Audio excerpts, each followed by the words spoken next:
thanks y'all. This video has been some time in the making. What I'm trying to fix here on this truck is the suspension. I undid the flip kit, so I'll show you how to do that if you're thinking about doing that yourself.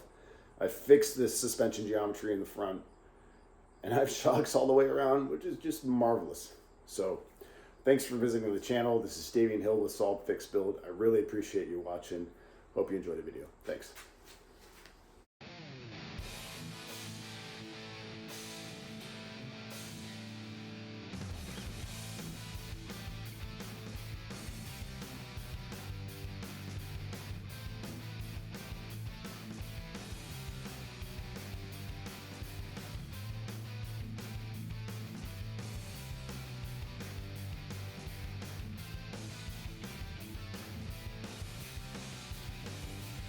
What do you think?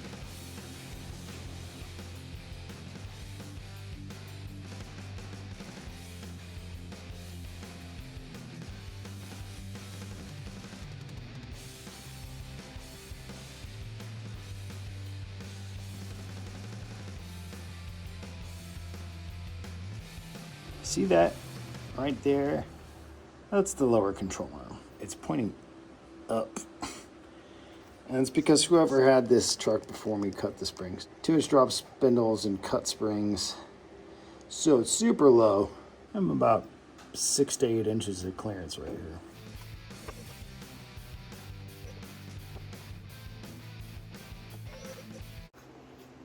Okay, the truck's in the air.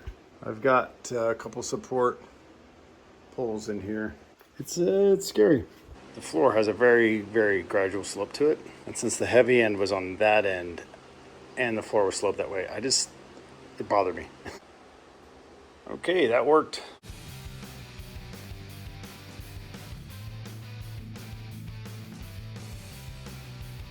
So, this is much better, much more stable than the last time.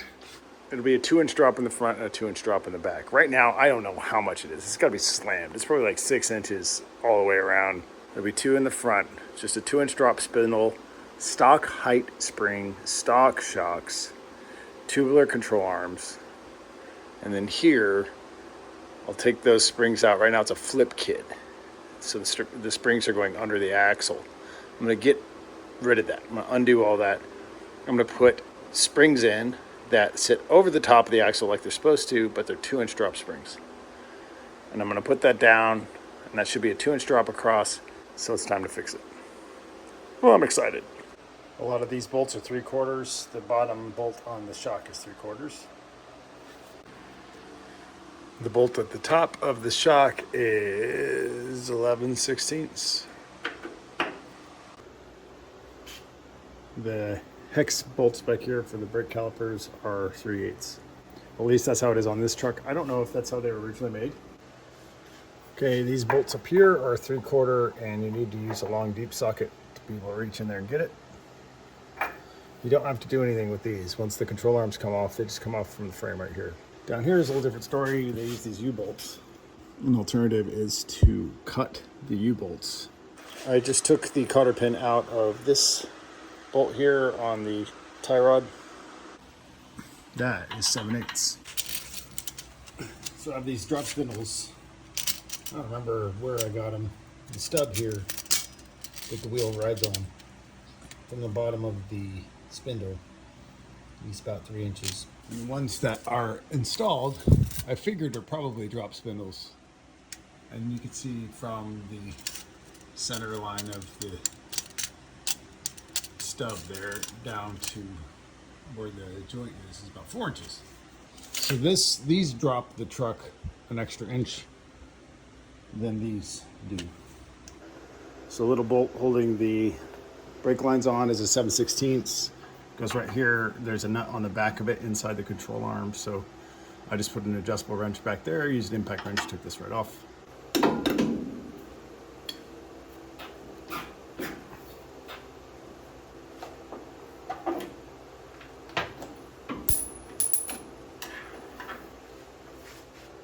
These bolts for the caliper are loose. Got the brake line loose off the control arm. One thing I need to be careful about is this will just dangle on the brake line I don't really have anywhere to hang it from because I'm going to take all this off. So, okay, these bolts back here, big giant U-bolts for the lower control arm, have 7/8 nuts on them. It's pretty impossible to get to them, especially over here. I might just do this one first, at the risk of all this just falling forward.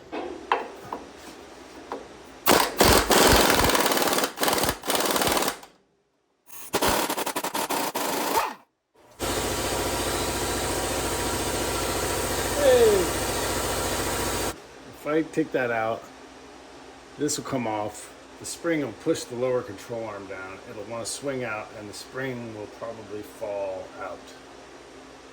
Hopefully not on my toes. Looks like I've got a bunch of shims back here, so I'll have to try to keep those on there without stuff getting lost. Okay, I got the bottom castle nut off, and it was a big one. It's a 15/16 inch. Used the hammer, tapped on it, and poof, it comes off. Should have gotten it on video, but I didn't. But it's all that spring weight.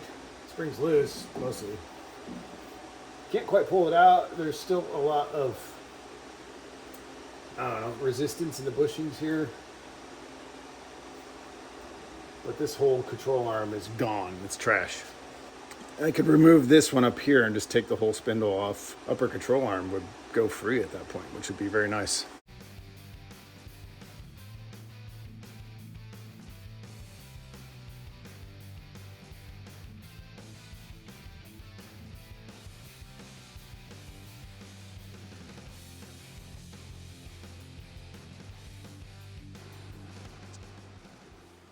Okay, so that came off with a bang. Upper control arm done. Spindle done. Caliper hanging without bending the brake line done. Need to get this spring out. Need to figure out how to get this lower control arm off. Look at all these shims up here. So this is what manages your alignment. So if those shims weren't there, the wheel would tip in. We'd have like a lot of camber, I guess.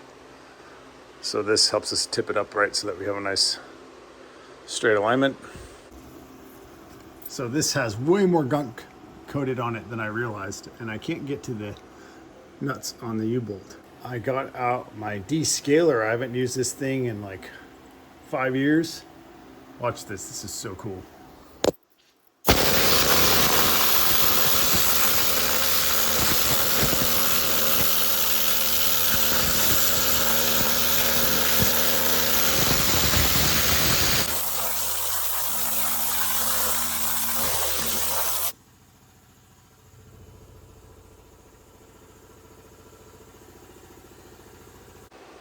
Triumph. That thing, I cut the U-bolts. But I won. So now I'm gonna descale this a bit more. But both control arms off.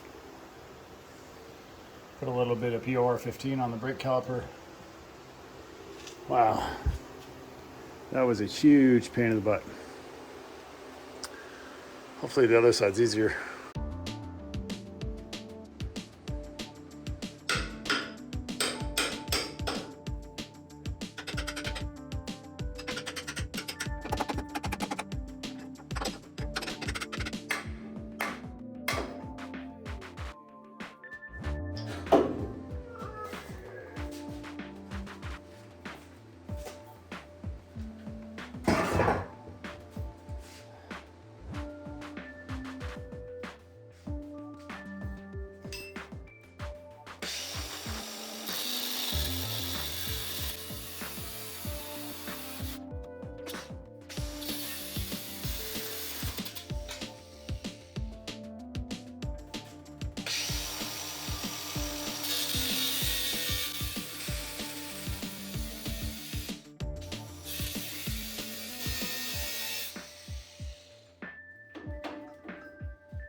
at all these shims. Don't want to lose any of those. You can see the difference in the old spring height versus the new spring height. I'm fairly certain these springs were chopped. You can kind of see a little bit of a severed edge there. Normally a spring would have the bottom coil come around and kind of flatten out. Hey buddy. But that part's missing here, so it's been hacked off. So the spring's about, I don't know, maybe an inch shorter, the chop spring is. So I'll gain an inch with this, and I'll gain an inch with that. It should be good overall. Should be about all I need. Look at these Moog coil springs, 6452. Look at that, what a mess.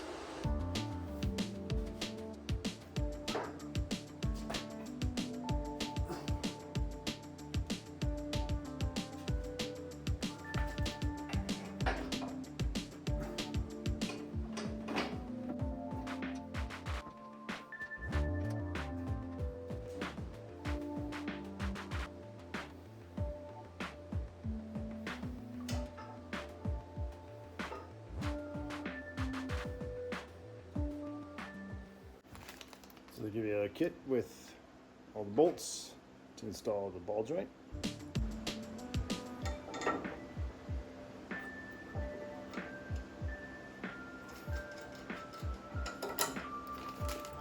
So lock washer on each of these. This will give you a grease fitting, and they also give you a cotter pin. And you have a castle nut, a new castle nut, of course.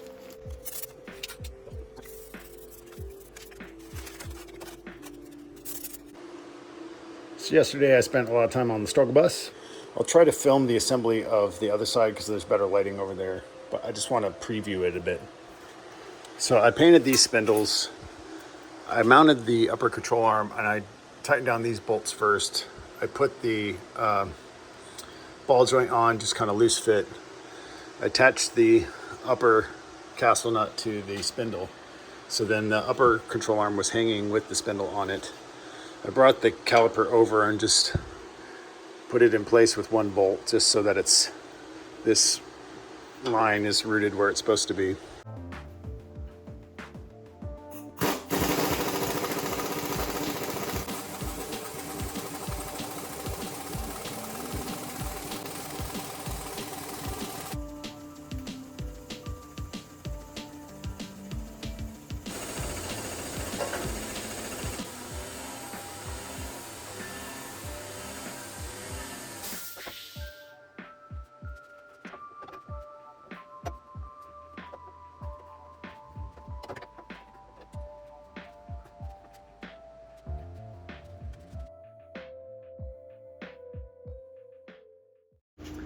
It's got the spring pretty well compressed, but it's not enough because the ball joint isn't all the way through here. What I would need to be able to do is get just through here a little bit so that I can get the castle nut on the end of the threaded piece so I can hold it together.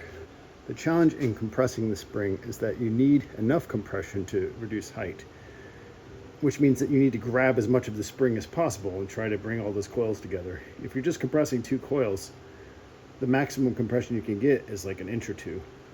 If you can grab like 4 or 5 coils and compress them all down, then you can actually reduce the spring height by 3-4 inches, which gives you enough clearance to work.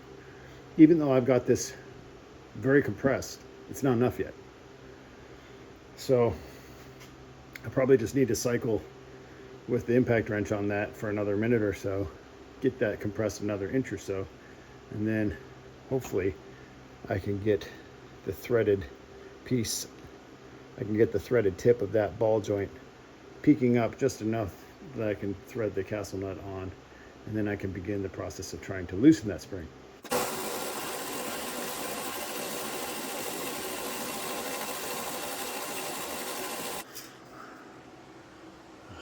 So this foot,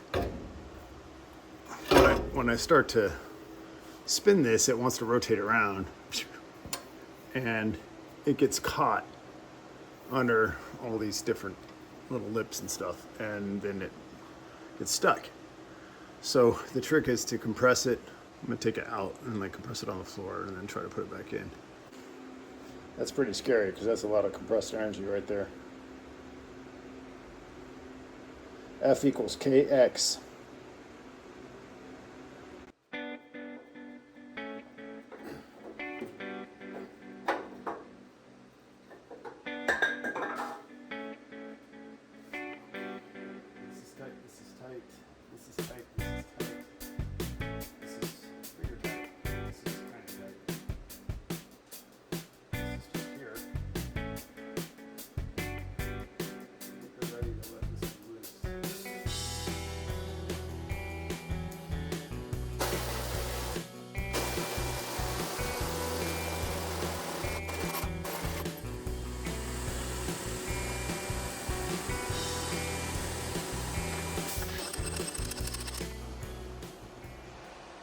So after all that work, I have this spring compressor hooks caught in the spring. I can't get them out, and it's super irritating. They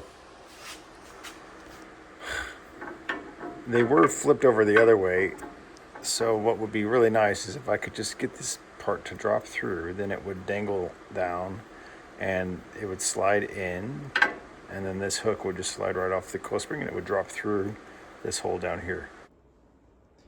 Give the calipers a little bit of a quick touch up. Should look pretty. So part of the challenge is lining up this with the spring perch. And this cleat here, I don't want it sticking in this direction because it'll run into the control arm. So it needs to be sideways. So where this lines up, right now I can still get it out. Hopefully. Learned that from the first time.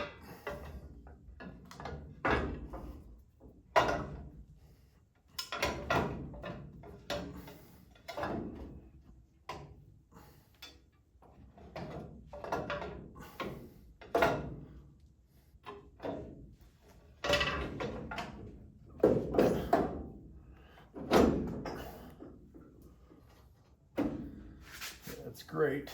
So, lower control arm is on. These are tightened. These are tightened. I need to tighten those.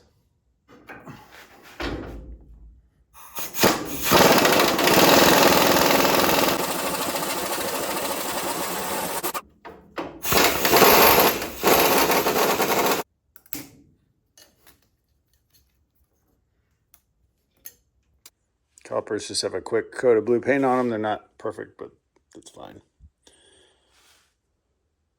Overall, I'm pretty excited about this. This looks pretty good. I'm going to take these apart. I'm just going to remount the rotors on here. These are 15/16 U-bolts here. This is a flip kit. So you can see the spring passes underneath the axle. What I'm going to do is put a 3-inch drop leaf spring in place of this on top of the axle. So right now I estimate my total drop with the flip kit is probably between 4 and 6 inches. I don't know really how much. After this is done, I want the total drop to be about 3 inches.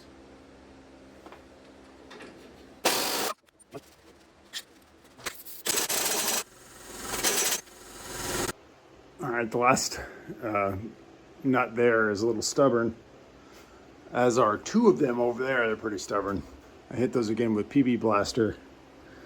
So here are my replacement U-bolts. They're quite large compared to the ones that are on it. Worst case scenario, once they're installed, if I've got too much extra length, I can just cut them off. I might have to cut these off.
why that's scary. Look at the truck. The whole truck's freaking swinging.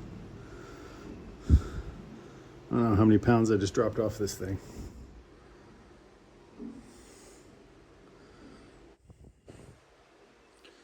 Okay, on the next one, don't do that.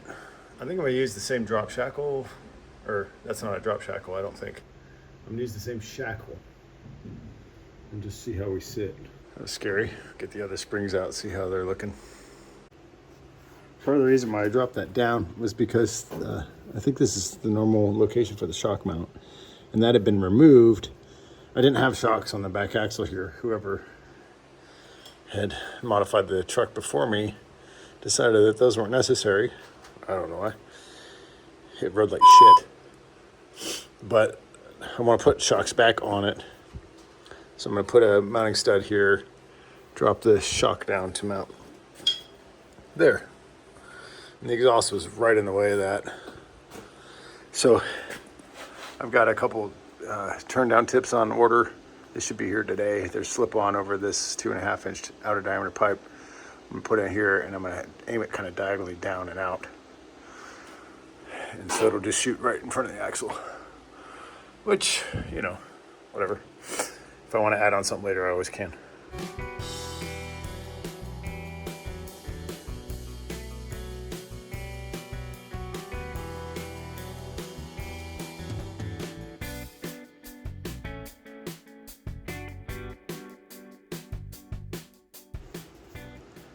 All right. That's in just barely with a bolt. We got it sitting here on the spring perch. It's pretty far off here, but I do have it lifted a bit.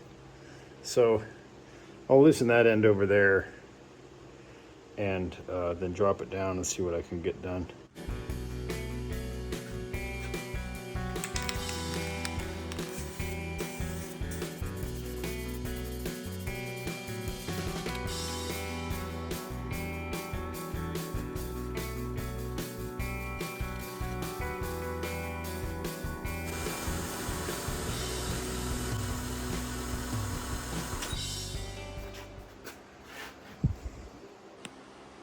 All right, this spring is in. I don't have it attached to the axle at all. I had to pry this shackle back a little bit and up. And I suppose that's normal. It's probably how it looks while it's under normal ride load. But I got to do that on the other one. That's why they're not lining up the way I wanted them to. The way I pried that up was I used a crowbar and a hammer.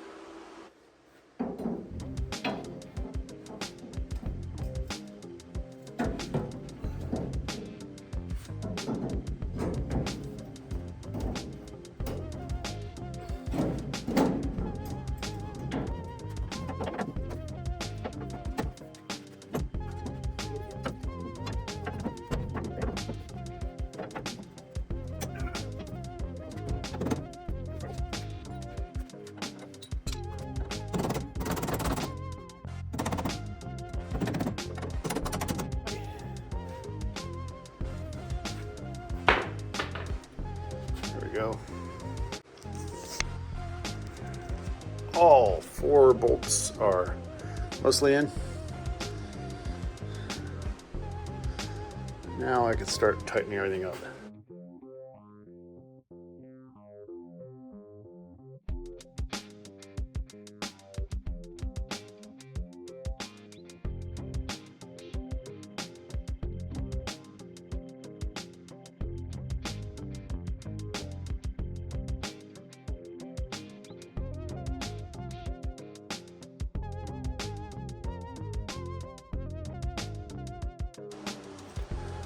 Since these are so long, I can't get a socket over them. I could tighten them by hand, 1 turn at a time, or like 1/2 turn at a time with a wrench.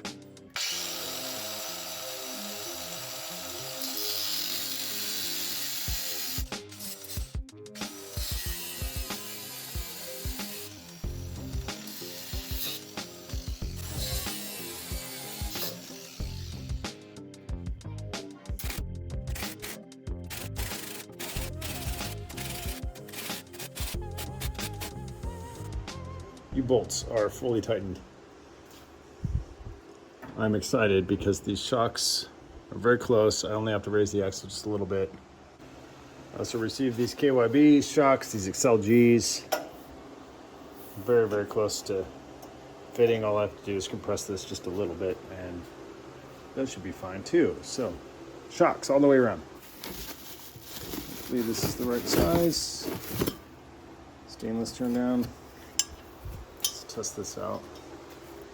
Do something like that. Which is great. All right, so I have the rear shock on the passenger side aligned. All right, I'm gonna tighten this stud. It's got a 15/16 nut on the back. Goes through the frame. There's a lock washer back here.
Okay, these are tight.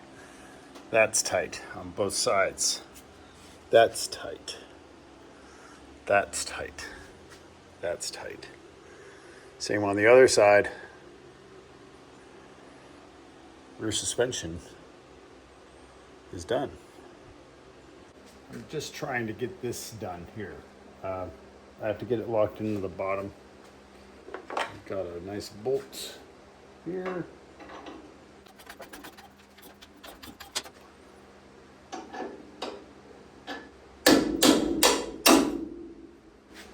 Suspension work is the only work where you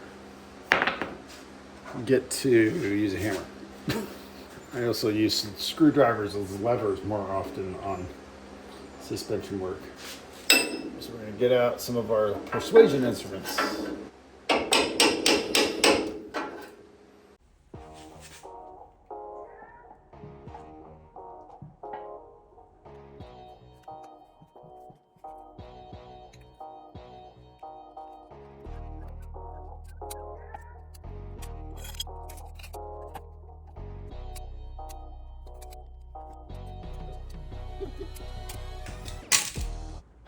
If anybody has any secret methods for getting cotter pins out, share them in the comments below.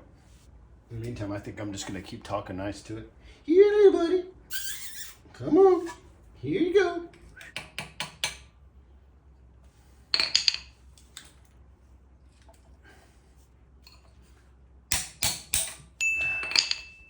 Did it. That was fun. Need that.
All right, so rotors and brakes are installed on both sides, and I need to still tighten down the castle nuts on the spindles and grease these ball joints. But what I'm thinking about doing is going ahead and putting the wheels on and lowering the truck down and just seeing how the stance looks.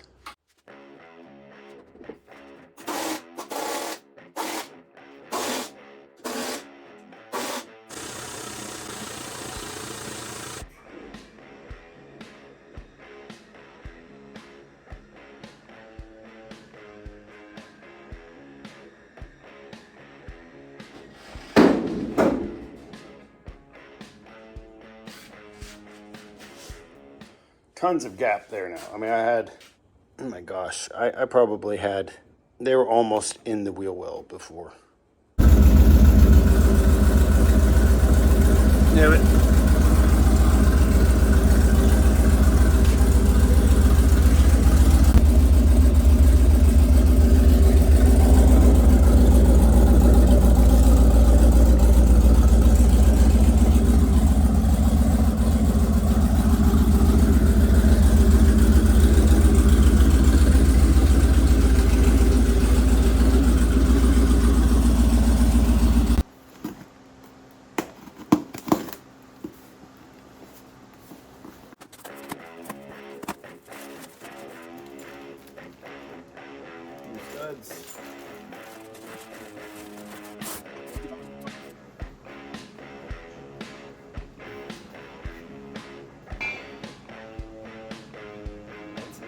That's a big difference.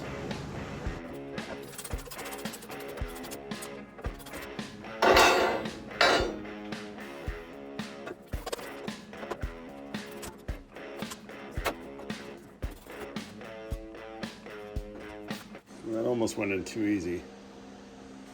So there's two things to index. One is down here, end of the spring, should seat against a perch. There's like a little stop or bent into the metal here. And then, I don't know if you can see it, way up here in the top, there's like a little circle. From taking this on and off, the threads are really banged up and kind of cross-threaded, so 7/8 to take this off. I've got a new one. This is from Western Chassis. All right, so it's 15/16 on the back side, 7/8 on the front.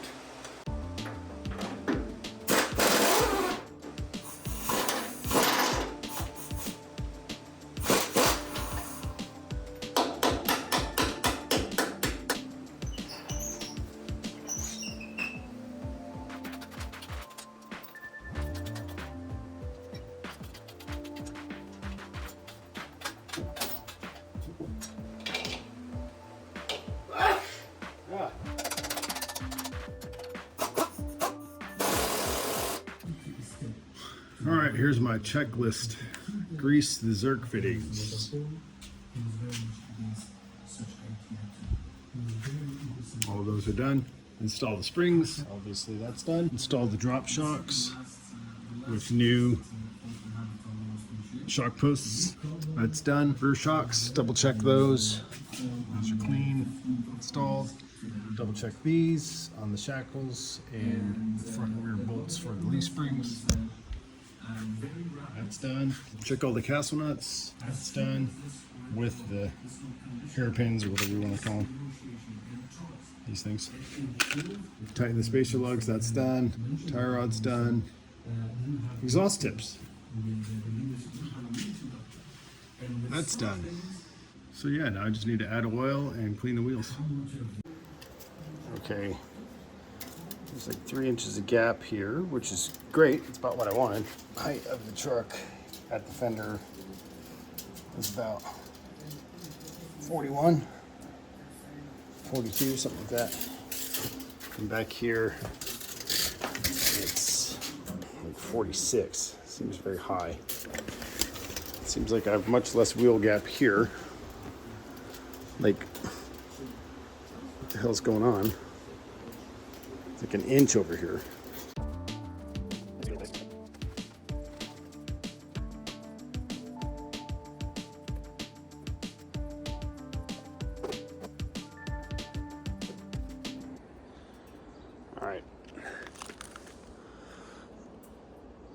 So it's back to being super low. I mean, the 2 inches went way down. I don't understand. It didn't even act like 2 inches. The back of the truck's level within an inch on either side. The challenge I face now is I've ordered stock height springs, and they were like, there was like 5 inches of wheel gap. Now it's rubbing on the lip with a 2-inch drop spring. It was way more than 2 inches. That was a complete lie. So if I get a 1-inch drop spring, where will it be? The rear's about just where I would like it to be, but it's got a lot of rake to it. So I'm gonna try a 1-inch drop spring and see if that helps. It's about 44 inches in the back and 39 inches in the front. So it's got a 4 or 5 inch rake to it. Feels good though. Like, the steering and the handling feels good. It needs alignment. You can see that we're towed in a bit, but it's rubbing. It's rubbing here on the fender way more than it did before. So it did in the front. I really haven't fixed anything. So leave it to Jags. I ordered these yesterday. They're here next day.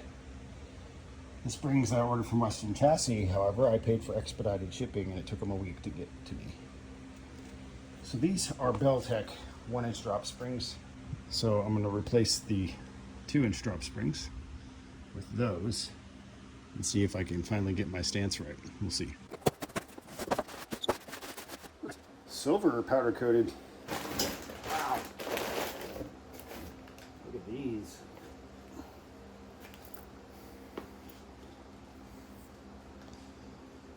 Belltech 4700-001 B24.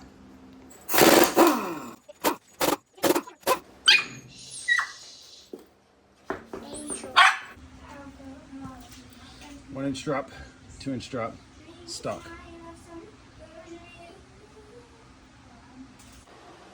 Okay, so here's a fun little trick. This has been trapped inside the spring for a couple days, and okay, so guess how I finally did it. Here's a crowbar. I should have come up with this before. I just put this crowbar in here and I widened the spring open and I pulled it out the side. So that's how you get these out. All right, I'll try to give you a good view of this. There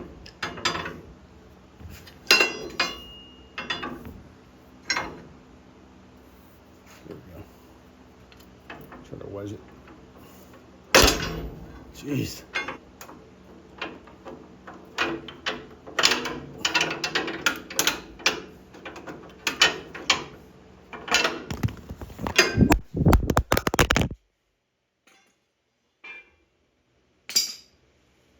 All right, now just put the shock back together, and I think I put the wheels on this thing and set her down and see how she looks. All right, the trick here is to safely get this thing back on its wheels.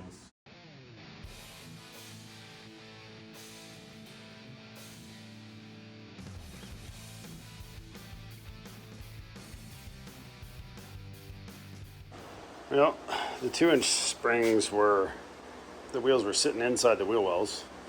The best I could do here is just drive around and see if they settle at all. This is crazy. I don't understand. Well, that's actually just about right. It's level. I actually like it.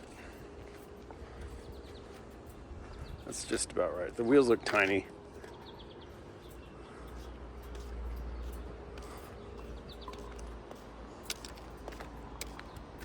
Got plenty of clearance now.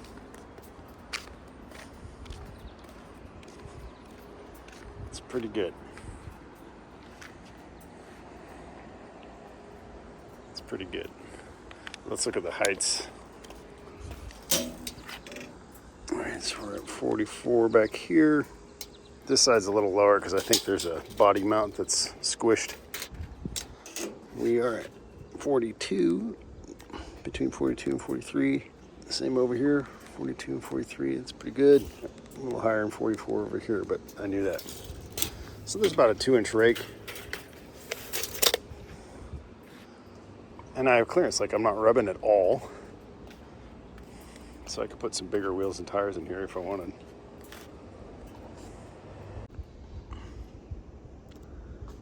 That's actually just fine. That's just fine. That's actually just right. Like it doesn't rub. Still got some ground clearance. If I put wider tires on it, I think that would look sweet. Like maybe a square stance. Like 10s all the way around, 10-inch wide all the way around, something like that. That'd be pretty badass. That's just right. So there's quite a bit of toe in, so I'll have to adjust that. I don't know if toe in is the right word. Camber. So you see these shims there, I'm gonna have to pull some of those out. But I might just take it to Lucor and have them do it because I don't feel like messing with it anymore. But this is just right. I'm actually pretty happy with that. When I bought the truck, it had been a real hack job on the suspension. Cut springs in the front, way too low, scrapes and rubs. And then there was a flip kit installed on the back and no C-notch, no shocks. So you can imagine when I would go over bumps, it would hit the frame, it would hit the bump stops on the frame, and it was just a super rough ride. If you've driven a lower car, you know the feeling of every time you're coming up on a bump, you just grit your teeth and cringe. It was that all the time. So I really wanted to fix that, and what I wanted to do was bring the truck back to a very modest drop. And what I discovered was that if a spring says 1-inch drop or 2-inch drop, it doesn't necessarily mean that, and I think it has everything to do with how much weight is in the vehicle and how much that spring compresses once it's finally loaded. And yeah, I got some very weird outcomes. And there's nothing crazy in my truck. It's a 383 small block with a 204R transmission. Nothing crazy here. Not a bunch of extra weight. It's a pretty, for all intents and purposes, I love the truck, but it's a pretty basic hot rod truck. If you watch the video the whole way through, I really appreciate you watching these videos. It takes a lot of time for me to make these, and I do it because I love it. And I appreciate that you spent your time to watch this. So if you liked the video, please feel free to hit the like button. Recommend it to your friends. Thanks again for watching. This is Davian Hill with Solfix Build. Thanks.